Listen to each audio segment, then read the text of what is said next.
la lectura del Evangelio que hemos escuchado. Está hablando el tema que está hablando aquí el evangelista Lucas es el tema de la oración. Y esta forma de hablar del Señor lo que está diciendo nada más es que hay que ser insistentes. Solo que hay que tener mucho cuidado porque al modo como dice Santiago, tenemos que pedir cosas que nos convengan para la salvación. Porque la mayoría de nosotros tenemos una especie de frustración porque el Señor nos enseñó a pedir, sí, pero el problema de nosotros es que pedimos pedimos cosas al modo caprichoso, cosas que son nada más de puro caprichito, ¿verdad? Por ejemplo, uno cuando pide riqueza, uno pide nada más, aunque la salud es importante, pero solo pide salud corporal, y a veces eso nos puede perjudicar más.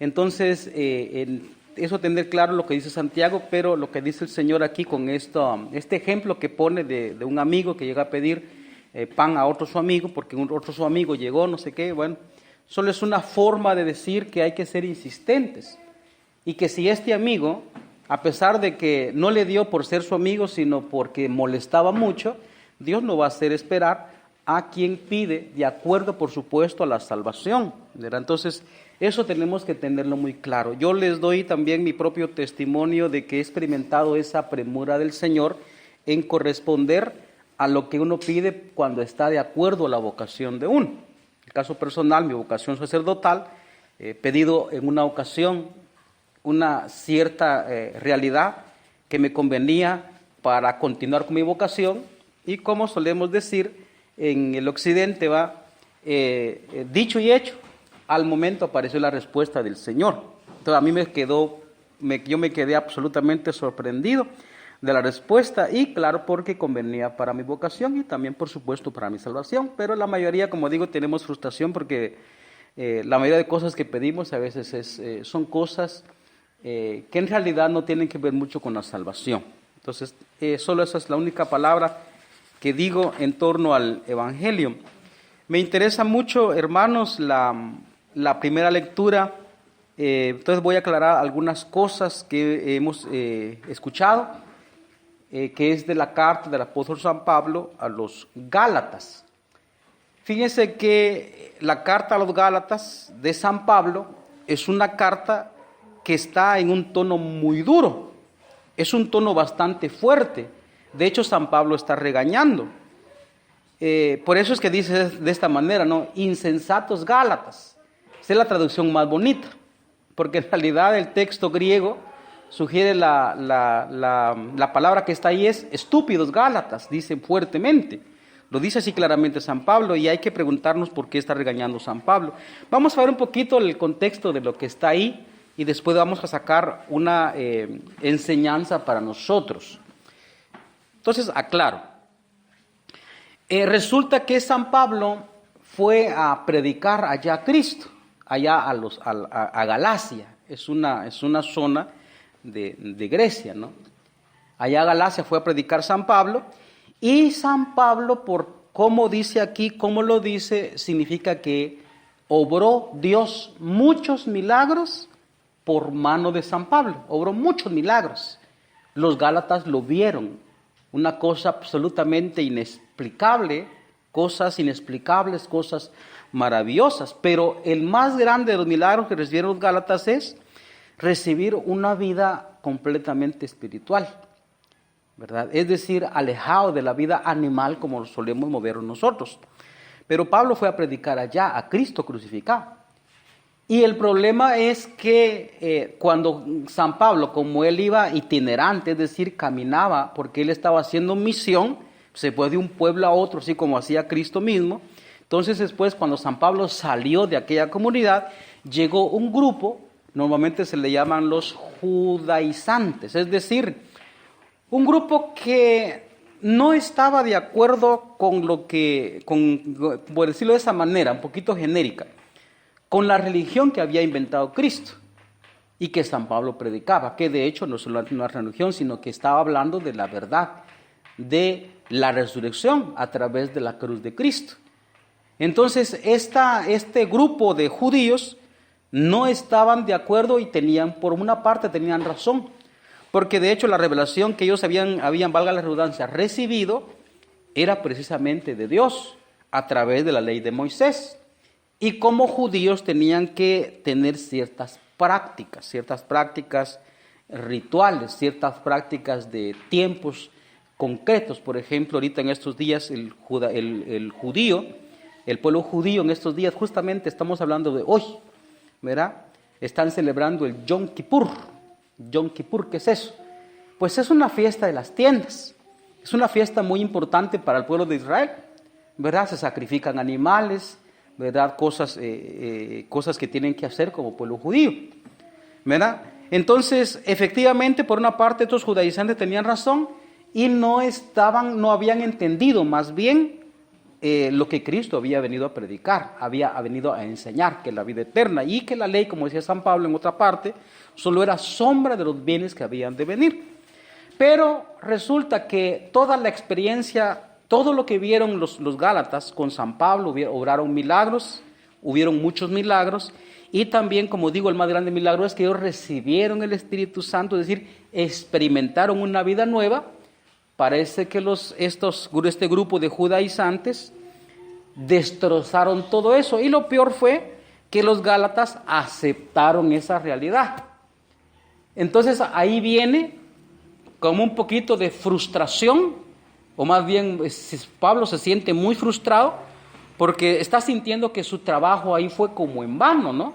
Algo así como siente normalmente utilizan ese vocabulario las mamás: yo lo crié a usted y ahora usted ahí haciendo sus cosas y no me ayuda. Entonces, algo así sentía San Pablo, ¿verdad?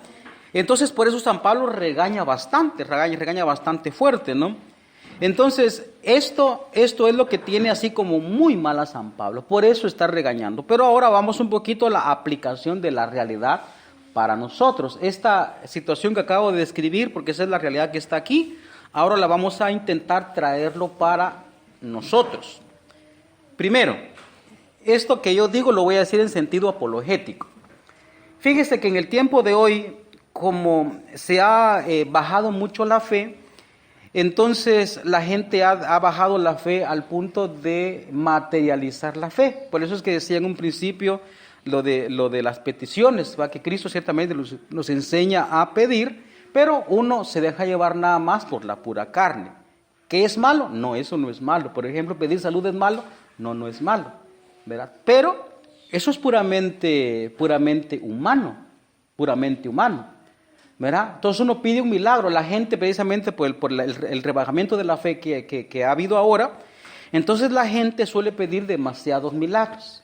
Y de hecho hay gente que experimenta milagros, pero los milagros no es una garantía. Oiga lo que voy a decir, que va a sonar muy raro. Los milagros no son una garantía de que usted esté en la verdad. Yo he experimentado particularmente algunos milagros bastante impresionantes, como le acabo de decir. En mi vida de juventud y ahora como sacerdote también he experimentado algunos milagros que Dios ha hecho por mi propia mano. Yo me quedo así sorprendido, hasta me asusto, porque soy muy pecador. Y sin embargo Cristo ha querido obrar milagros. Pero usted se da cuenta que los Gálatas, que habían experimentado milagros, seguramente habían visto sanaciones, curaciones impresionantes, y sobre todo la vida espiritual que ellos experimentaron por imposición de manos del apóstol. Eso parece que lo habían tirado a la basura. Es decir, el hecho de que alguien experimente un milagro no es garantía de que uno cree. Lo digo de esta manera porque resulta que cuando vamos, por ejemplo, a ver a algún enfermo, a algunos hermanos, incluso en la iglesia cristiana católica, a veces la gente suele decir: hermana, usted no se cura porque usted no tiene fe. Pues suena un poquito feo lo que voy a decir, pero es que la sanación no tiene que ver mucho con la fe. Es que se dan cuenta ustedes que aquel hombre que lo llevaron sus amigos, cuando Cristo dice que estaba predicando, ¿no? Estaba predicando, y como no tenían dónde meter el enfermo a presencia de Cristo, 4 amigos lo subieron al techo, abrieron un agujero y bajaron. La pregunta es, ¿ese enfermo tenía fe? Que es más, ni siquiera estaba consciente. Los amigos fueron los que tuvieron fe. ¿Ve? Entonces, por eso dice uno, por eso es un error que a veces que nosotros vamos a estar enfermos y a veces solemos decir, o a la gente suele decir, yo he tenido que corregir a muchos hermanos, entonces dicen a los hermanos, hermana, usted no tiene fe, por eso no se sana. Tenga fe y va a ver que se va a sanar. No hay que decir esas palabras, porque esas palabras dañan más la poquita fe que pueda tener la persona. Porque Dios, cuando quiere hacer un milagro por amor, lo hace independientemente de que la persona tenga fe. Claro que es importante la fe en ese sentido. Pero ese es un error que solemos tener. Por consiguiente, como les digo, hermanos, experimentar un milagro no es garantía que nosotros tengamos realmente fe. A veces nos podemos torcer todavía. Entonces, esa es una primera aplicación de nosotros. La segunda es un poquito más fuerte y de esto sí es lo que quiero hablar. Por eso estoy hablando de la primera lectura. Porque fíjense que una de las, voy a decir de esta manera un poquito rara, una de las cosas que nosotros tenemos como carencia es que nosotros, al menos creo yo, así lo pienso, tal vez no, ¿va? Puede ser que me equivoco, pero la mayoría de nosotros hemos nacido en la iglesia. Hemos tenido tal vez una mamá católica, nos ha bautizado desde niños. No, por consiguiente, no hemos tenido nosotros como experimentar la maravilla del ser bautizados. No hemos experimentado, por ejemplo, la maravilla de haber recibido el Espíritu Santo en la confirmación. Por eso es muy interesante cuando uno lee o uno escucha el testimonio de una persona conversa, es decir, ya siendo grande se bautizó, ya siendo grande recibió el Espíritu Santo. La persona siente conmoverse en su interior y siempre siente que la vida se le transforma de una vida que vivió puramente animal a una vida espiritual. Usted, por favor, escuche el testimonio de conversión de algunos hermanos. Hoy se puede tener acceso muy sencillamente a través de la internet. Le aconsejo uno que a veces yo suelo sacarlo. Se llama Ricardo Castañón. Ricardo Castañón es un hombre que en su vida pasada fue un ateo. Era un científico neurológico, pero un científico ateo. Y él manifiesta que su conversión fue precisamente por su ciencia, porque él se impresionó ante el estudio de una hostia que brotaba sangre, que emanaba sangre, y él no sabía ni de dónde salía esa sangre, que en un pedacito de pan brotaba la sangre. Lo que más le impresionaba no era eso, sino que como científico tiene un problema. Como científico, él sabe las normas, sabe las leyes de la naturaleza, y siendo él físico, sabe las leyes de la física que no se puede cambiar. Resulta que la sangre se coagula más o menos entre 20 y 25 minutos, al aire libre se coagula y no hay manera de hacerla vivir, no hay manera que se mantenga vivo. Sin embargo, este hombre dice que trasladó la sangre que emanaba de aquella hostia y a un laboratorio no sé dónde, pasaba mucho tiempo y se maravillaba cómo es que esa sangre continuaba viva. Efectivamente, les dice que era sangre del corazón de un hombre que había sufrido demasiado. Se refería, por supuesto, a la sangre de Cristo. Pero uno escucha cuando él se convierte y que recibe el Espíritu Santo, es impresionante cómo lo experimenta. Esa es una laguna que por eso lo digo de esta manera, que suena muy extraño. Como nosotros no hemos tenido esa experiencia, no logramos como entender el cambio que existe cuando uno recibe el Espíritu Santo, ¿verdad? Por ejemplo, nadie se maravilla del aire que respiramos. Tápese la nariz, ¿verdad? O que se le vaya una pepita de aguacate en la garganta. Usted va a experimentar lo necesario y lo maravilloso que es el aire. Y cuando le sacan la pepita de aguacate o qué sé yo, qué fue lo que le pasó, hasta cuando usted logra tomar una bocanada de aire fuerte, entonces usted logra experimentar la maravilla que es respirar. Eso se tuvo el testimonio de un viejito en el tiempo del COVID. Pero a lo que voy con eso es lo siguiente, que los Gálatas habían experimentado la maravilla de vivir en el Espíritu de Cristo y sin embargo se volvían a las realidades que la ley judía, que la ley de Moisés decía que tenía que hacer, por ejemplo, la circuncisión. Es ahí donde San Pablo dice: ¿cómo son insensatos ustedes? Dicho más fuertemente, ¿cómo son de estúpidos ustedes que empezando por el Espíritu paran en las obras de la carne? No sean tontos, insensatos Gálatas, le dice San Pablo. Partiendo de esta realidad que acabo de decir, voy a hablar un tema que a mí me interesa mucho porque está pasando en la actualidad. Pongamos atención. ¿Me siguen? ¿Sí? Muy bien. Bien, aquí está lo que quiero decir. Miren, nosotros también vivimos maravillas en la iglesia. Yo particularmente tengo muchas maravillas y agradecerle a Dios.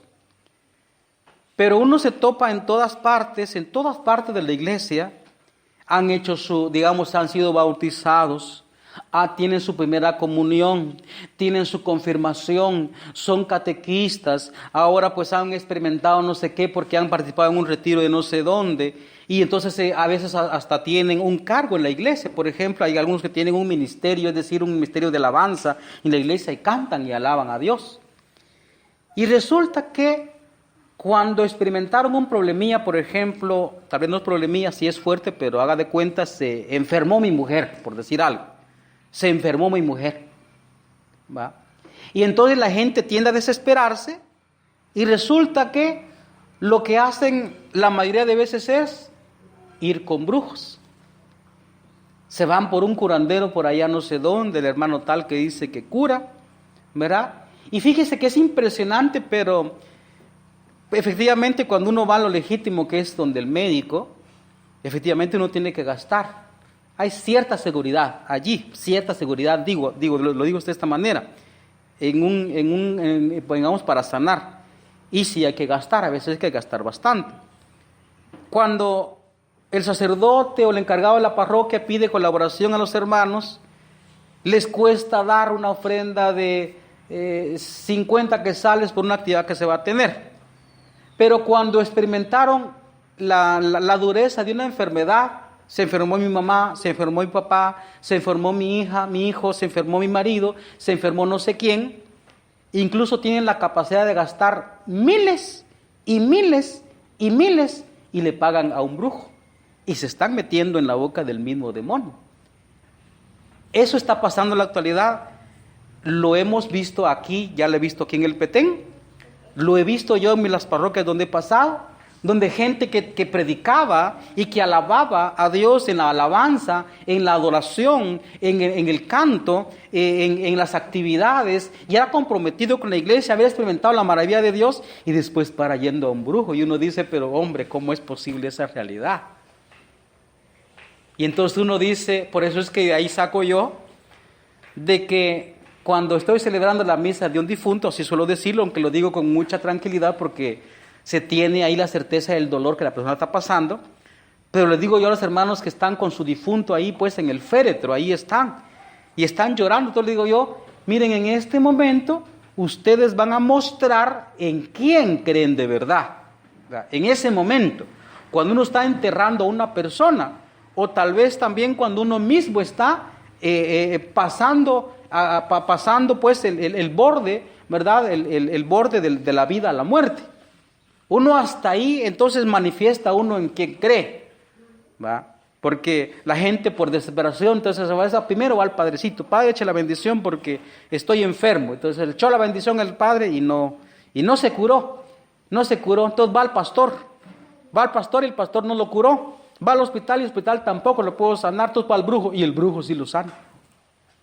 Cosas como esas pasan, porque el demonio tiene bastante interés en que crean en él, pero la gente acude a todo eso. Y uno dice, y entonces lo que vivió aquí en la iglesia, ¿por qué se fue para allá? Entonces, que no le sirvió nada, y uno siente como sacerdote, a mí me ha pasado, uno siente una frustración bastante grande, cuando uno ve un hermano catequista que tenía un grande cargo en la iglesia, para yendo con un brujo, con un no sé quién, con no sé cuánto, y pagan miles y miles de quetzales, ¿Por qué? Por desesperación, entonces, ¿en quién están creyendo? Por eso es que también San Agustín, en una ocasión, él va a decir, y no decimos nosotros que creemos en Cristo, y cuando nos toca morir, entonces resulta que nos tienen que llevar a la presencia de Dios como a regañadientes, véngase para acá, y lo que nos están como jalando, cuando en realidad cuando le toca a uno la muerte, uno iría con mucha alegría, porque uno va a presentarte ante el Señor que lo ama a uno. Como decía Santa Teresa de Jesús, que estos días vamos a celebrar también el día 15, Santa Teresa de Jesús, que tenía mucha fe, amaba mucho al Señor, entonces ella incluso anhelaba la muerte, no en el sentido pagano, en el sentido del nihilismo que tienen ahora la sociedad, sino en el sentido de fe.